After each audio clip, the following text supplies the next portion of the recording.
জয় Hind friend, enjoy training একাডেমিতে তোমাদের সবাইকে জানাই স্বাগত। তোমরা নারায়ণকে দেখে নিশ্চয়ই চিনতে পারছো, ঠিক আছে?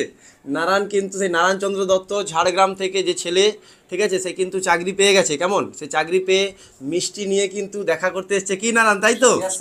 তো সবাইকে দেখে বলো, তুমি যে চাকরি পেলে তোমার জীবনের পথ চলা বা এইখানে এসে তোমার কেমন লেগেছে, কেমন তার অভিজ্ঞতাটা তুমি শেয়ার করো সবার সাথে। প্রথমে বলবো যে আমি প্রথমে মাধ্যমিক দিই। মাধ্যমিক দেওয়ার পর থেকেই আমি ডিফেন্সের জন্য আমি প্রিপারেশান নেওয়া শুরু করেছি। আমি ক্লাস 11 থেকে আমি প্রিপারেশান নেওয়া শুরু করেছি। বাট তারপর ফার্স্ট আমি এসএসসিডিতে এক্সামে বসি, সেটাতে আমি ফেল হয়। তারপর আমি অগ্নিবীরের জন্য আর্মির ফার্স্ট খড়গপুরে র্যালিতে আমি ওখানেও মাঠ পাস করতে পারিনি। তারপর ঘরে বাড়িতেই প্রিপারেশান নিতাম। তারপর একদিন অনলাইনে দেখলাম এরকম স্যারের নাম শুনেছি, স্যারের ভিডিও দেখলাম। প্রথমে বিশ্বাস করতে চাইনি যে অনলাইনে কেমন হবে না হবে। তারপর স্যারের সাথে যোগাযোগ করি, সৌরভদার সাথে। তারপর সৌরভদারখানে এলাম, এসে 2023 অগ্নিবীর জিডির জন্য প্রিপারেশান নিলাম। মোটামুটি বলবো তো মানে ওয়েস্ট বেঙ্গলের মানে ফার্স্ট এটা মানে ক্যাম্প, এর আগে কোনো ক্যাম্প নেই, একাডেমি নেই। এবারে 16 জনের সিলেকশন, এবারে 16 জন ছিল আমাদের, 16 জনেই সিলেকশন। প্রথমে বলবো যেমনি এখানে ক্লাস, প্রত্যেকটা সাবজেক্ট ওইজ আলাদা আলাদা ক্লাস, সপ্তাহে 2-3 করে মক টেস্ট, ঠিক আছে? মানে খুব দারুণ দারুণ ক্লাস। এইরকম ক্লাস আমি কোথাও দেখিনি। ক্লাসও খুব, প্রত্যেকটা আলাদা আলাদা সাবজেক্টের স্যার আছে। দুবেলা 3 বেলা ক্লাস হয়, ঠিক আছে? তারপর সৌরভদা, বুঝতেই পারছো, তোমরা ইউটিউবে দেখছো, মাঠের প্রিপারেশন একদম হাতে ধরিয়ে ট্রেনিং। এরকম ট্রেনিং আমি কোথাও দেখিনি, হাতে ধরিয়ে ট্রেনিং করিয়েছে, এরকম ট্রেনিং কোথাও দেখিনি। যা গ্রাউন্ড একদম 400 মিটারের দারুণ গ্রাউন্ড, খুব ভালো গ্রাউন্ড। আর মানে যে এইখানে যে কলাঘাটের যে মাঠে র্যালি হয় সেই মাঠেই প্র্যাকটিস করানো হয়। প্রত্যেকটা র্যালিতে যে মাঠে র্যালি হয় সেই মাঠেতেই প্র্যাকটিস করানো হয়। বা নিজস্ব গ্রাউন্ড আছে, 400 মিটারের গ্রাউন্ড আছে, ঠিক আছে? খুব ভালো এই ক্যাম্প। মানে যেমনি খাওয়া দাওয়া, মানে কম খরচায় গরিব মানুষ বা মধ্যবিত্তদের জন্য খুবই ভালো, খুবই ভালো। এত কম খরচায় কোনো একাডেমিতে মানে পাবে না, কোনো একাডেমি পাবে না। তারপর এরকম আমি মেডিকেলে, তারপর আরও রিমেডিকেল খাই, চোখে রিমেডিকেল খেয়েছিলাম 6x6 ডিস্টেন্সে। তারপর 6x6 ফিট হই। তারপর মেরিটের অপেক্ষায় ছিলাম। তারপর মেরিটও আমি মেরিট লিস্টে সাকসেসফুল হয়ে আজ আমি অগ্নিবীর জিডিতে সিলেক্টেড হলাম। আর এর ঝাড়গ্রাম থেকে সিল্লা। তো যতজন দেখছো ঝাড়গ্রাম এবং অগ্নিবীর যারা ভালোবাসো আর্মিকে, নারায়ণের জন্য একটা লাইক করো। এবার পরিচয় করে দেবো নারায়ণচন্দ্র এবং নারায়ণচন্দ্রের বাবা, ঠিক আছে? তো নারায়ণের বাবা আজকে খুশি হয়ে মিষ্টি নিয়ে কিন্তু ছেলেকে নিয়ে দেখা করতে এসছে আমাদের সাথে একাডেমিতে। তো নারায়ণের বাবার মুখে হাসি দেখে বোঝা যাচ্ছে কতটা খুশিতে আছে, কেমন? তো নারায়ণের বাবার মুখে কিন্তু শুনবো তার ছেলের এবং তার মনের যে আনন্দ, ঠিক আছে? তোমরা শোনো এবং তোমরাও যারা প্রিপারেশান নিচ্ছ তোমাদের জীবনেও একদিন আসবে অবশ্যই। তো যারা চাকরি পেয়েছে তাদের যে মেহনত, তাদের যে পরিশ্রম, কঠোর পরিশ্রমের পরে একটা চাকরি পাওয়া, সেই অভিজ্ঞতাগুলো কিন্তু করতে হবে। কারণ তোমরা একটা দুটো মাঠ দেওয়ার পরে কিন্তু হাল ছেড়ে দাও, সেটা ছাড়লে হবে না, কেমন? সেটা ধরে রাখতে হবে। এবং নারায়ণের বাবার মুখে আমি নারায়ণের সম্পর্কে, নারায়ণের যে মেহনত সেটা আমি শুনবো, বা নারায়ণের বাবা কত কষ্ট করে তাকে এই ইন্ডিয়ান যে অগ্নিবীরে সিলেক্টেড করলো, তার সেই পরিশ্রমের কথা কিন্তু 2 মিনিট শুনবো। তোমরা মন দিয়ে শোনো কথাটা, কেমন? হ্যালো। হ্যাঁ, ওইটা মুখের কাছে। হ্যাঁ, তো সৌরভবাবু মানে খুবই ভদ্র এবং খুবই পরিশ্রম করেছে, প্রচুর খেটেছে।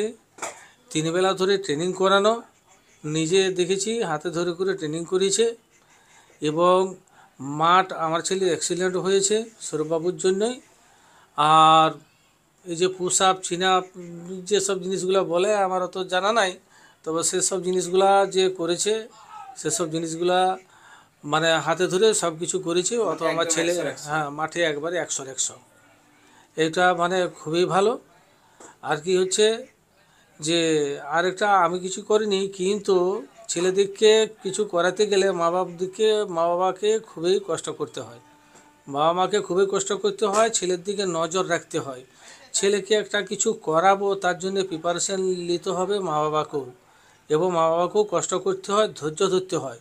যেমন সৌরভবাবু উনি অনেক ভিডিওতে বলেই দিয়েছেন যে দেখো, বাড়ির মতন বড়ি ভাজা, বেগুন ভাজা, আলু ভাজা, পটল ভাজা ওইরকম পাবেনি, ওইরকম পালঙ্কই সোয়াটি পাবেনি, মেঝেতে শুতে হবে।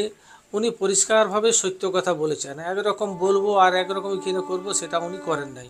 উনি যেটা বলেছেন সত্যি কথাই বলেছেন, এবং সেটার জন্য এরপর তোমরা মা বাবারা আপনারা যদি বলেন যে না আমার ছেলে অত কষ্ট করতে পারবে নি, তাহলে সেটাই তো, একটু মানে কষ্ট করতে হবে, মা বাবাকেও কষ্ট করতে হবে, মানে ছেলের কষ্টটা মা বাবাকে কষ্ট করতে হবে। হ্যাঁ, আমার ছেলে এরকম খায়নি, এরকম খেতে কষ্ট হচ্ছে, রোগিয়ে যাচ্ছে, বা আমার ছেলে এরকম বিছানায় শুতে পারবে নি, মশায় কামড়াচ্ছে, হাতের ধারে ছেলেগুলার দেখেওছি, ছেলেগুলার হাতগুলো তো মশারির বাইরে বেরিয়ে যায়, মশায় কামড়ে লাল হয়ে যায়, সেটাও হয়েছে, কিন্তু হয়ে গেলেও সেগুলা সেগুলা চাকরি তো শেষ পর্যন্ত পেয়েছে। আর এখানে টোটালি 30 জন ছেলে ছিল ভর্তি। আমি যখন আসি, তারপরে 30 জন ছেলের মধ্যে 16 জন ছেলে মানে ফিট হয়েছে, সিলেক্টেড হয়েছে। অনলাইনে যখন প্রথম দেখো, হ্যাঁ মানে দেখে কোনো মনে হয়নি ডাউট যে একাডেমিতে চিনি না জানি না, যাবো ঝাড়গ্রাম থেকে হ্যাঁ হ্যাঁ, না একাডেমি তো চিনেই নেই, মেছাদা এই লাইন তো কোনোদিন আসিই নাই। হ্যাঁ, হ্যাঁ, সেই লাইন করে আসলাম, এখানে বিশ্বাসটা কথা ছিল বললাম। না, এখন কেমন হ্যাঁ, কুটুমের না মতো হয়ে গেছে নারায়ণের না, সাথে, ঠিক এখন আছে? মানে প্রতিদিনই যোগাযোগ হয় সৌরভের সাথে। খুবই ভদ্র ছেলে, এবং মানে উনি যা বলেন এবং সত্য কথাই বলেন, যেটা বলছে পরিষ্কার কথাই বলছে। তো যেটা মোটামুটি হ্যাঁ, তোমরা যেটা হয়। নারায়ণের বাবার মুখে হ্যাঁ শুনলে যে হ্যাঁ কিভাবে বাবা মাকে পরিশ্রম করতে হবে একটা ছেলের জন্য, যারা হ্যাঁ গার্জেনরা শুনছো তারা অতি অবশ্যই একটা ছেলে একটা মেয়ের জন্য তাকে কিন্তু 12 বছর পড়িয়েছেন আপনারা কষ্ট করে, কিন্তু একটু হলেও কষ্ট আপনাদেরকে স্বীকার করতে হবে। ছেলেকেও কিন্তু তার লাইফে সাকসেস হতে গেলে যেই পরিশ্রমটা করতে হয় সেটা কিন্তু অবশ্যই 6টা মাস আপনাকে পরিশ্রম করতে হবে। হ্যাঁ, হয়তো একটা প্যানেলে প্রথমে চাকরি হয়নি, কিন্তু যদি আপনি লেগে থাকেন এই লাইনে ছেলেকে নিয়ে, অবশ্যই ছেলে সাকসেস হবে, মেয়েও সাকসেস হবে। প্রত্যেকটা মেয়েকে বলবো, বিয়ে না দিয়ে মেয়েদেরকে আপনারা 6টা মাস 1টা বছর কম্পিটিটিভ এক্সামের প্রিপারেশনের জন্য প্র্যাকটিস করান। অনেক ভ্যাকেন্সি বাড়াচ্ছে আপকামিং, এবং আমাদের ব্যাচ চলছে। সেই ব্যাচে যদি কেউ ভর্তি হতে চায় নিচে দেওয়ার নাম্বারে ফোন করো, ফোন করে কিন্তু একাডেমিতে চলে আসো। প্রত্যেকটা স্টুডেন্টকে বলছি হাতে ধরে ধরে পড়ানো এবং রানিং এর জন্য দুটোই কিন্তু আমাদের একাডেমিতে ব্যবস্থা রয়েছে। তো এখানে থাকার জন্য আবাসিকের ছাত্রদেরও কিন্তু হোস্টেল আছে, যারা আসতে চাইছো তোমরা এসো। ওয়েস্ট বেঙ্গলের মধ্যে কিন্তু কম খরচে মাত্র 3000 টাকা ভর্তি ফি, এবং মান্থলি 2500 টাকা দিয়ে কিন্তু তোমরা এই একাডেমিতে থাকতে পারবে, ঠিক আছে? থাকা খাওয়া ট্রেনিং পড়াশোনা তোমরা করতে পারবে, এবং আমাদের একাডেমির নিজস্ব যে গ্রাউন্ড সেটা কিন্তু অনেকটাই বড়, এবং পড়াশোনার জন্য আলাদা ক্লাসরুম, থাকার জন্য আলাদা রুম, ঠিক আছে? সমস্তটা কিন্তু এই একাডেমিতে তোমরা পাবে। যারা অগ্নিবীরের নতুন ব্যাচের জন্য ভর্তি হতে চাইছো, মার্চের 1 তারিখ থেকে কিন্তু আমাদের রেগুলার ক্লাস চলবে। তোমাদের হাতে কিন্তু সময় নেই, মাত্র 60 দিনের মতো সময় আছে। তো তোমরা আজ থেকে আদা জল খেয়ে লেগে পড়ো অগ্নিবীরে। আর যারা ফর্ম এখনো ফিল আপ করোনি, তাড়াতাড়ি করে ফর্মটা ফিল আপ করো। আমি তোমাদের ভিডিও দেবো, যাদের সমস্যা হচ্ছে তোমরা কমেন্ট করো, কেমন? আর যারা ওয়েস্ট বেঙ্গল পুলিশের জন্য প্রিপারেশন নেবে, বয়স পালিয়ে গেছে কিন্তু ধৈর্য ধরে আছো, তাদের জন্য কিন্তু আমি ব্যবস্থা করেছি সপ্তাহে 2টো করে ক্লাস। মার্চের 15 তারিখ থেকে স্টার্ট হবে, এবং আমাদের যে 2টো ক্লাস হবে, 2টো ক্লাসে কিন্তু 2 দিন করে যে সপ্তাহে হবে 4টে করে ক্লাস হবে, টানা 8টা 9টা 10টা 11টা। আমাদের কিন্তু 1 ঘন্টা করে 4টা পরপর স্কুলের মতো সাবজেক্ট ওয়াইজ ক্লাস হবে, সপ্তাহে 2 দিন করে তোমরা পাবে।